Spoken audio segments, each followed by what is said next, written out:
Okay, this is a rough job for showing how to use this HVAC suction and then the saliva ejector. And this is the cheek, pretending this is the cheek and how you position.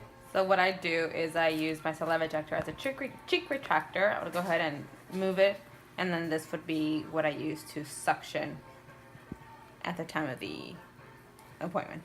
And look during the procedure. How the hand position. And then what's the other hand position? You wrap it around to the other side? Oh yes, so I sometimes do my right hand or my left hand. It just depends where I'm at, what area, so I'll do this. So I'll pull it more and I'll grab it with my entire hand. And then this one, I'll sometimes, you want to make sure that you switch it so that it's to the area that you're going to be suctioning. So again, and I would use the same saliva ejector as my cheek retractor, and I would go ahead and do that. Especially if it's all the way back here, so I want to do that. And what if there's a tongue, especially on the bottom teeth? Like what do you do? The tongue, you would go ahead and just kind of use this one as your tongue retractor. So you would use these two things. The same thing if it's on this side, you want to flip it. You want to use this as your tongue tongue retractor, and you could also use the saliva ejector as a little bit more retraction. Okay, and then note that she kind of locked her shoulder so that the instrument won't be moving around too much.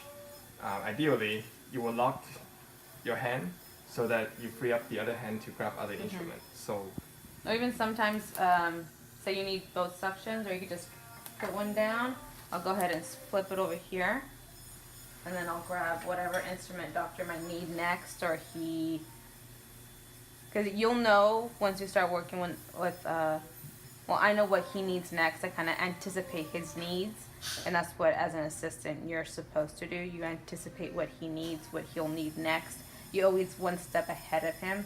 So say he's working on an occlusal, I know his steps, I know what he wants, what he needs next.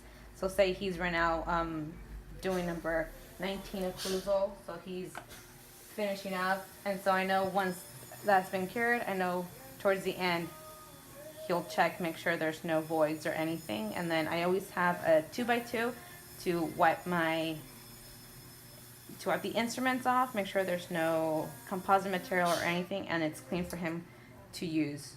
Where do I hide this gauze? Huh? Where do you hide this gauze? I'll just grab it, so I'll always hold it, yeah.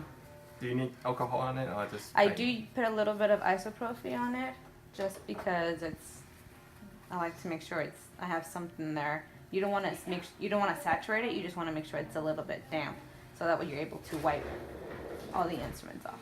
So even though we're calling it suction, it's actually, besides sucking up all the water and debris, it's actually acts as retracting the cheek or retracting the tongue as well. Mm-hmm.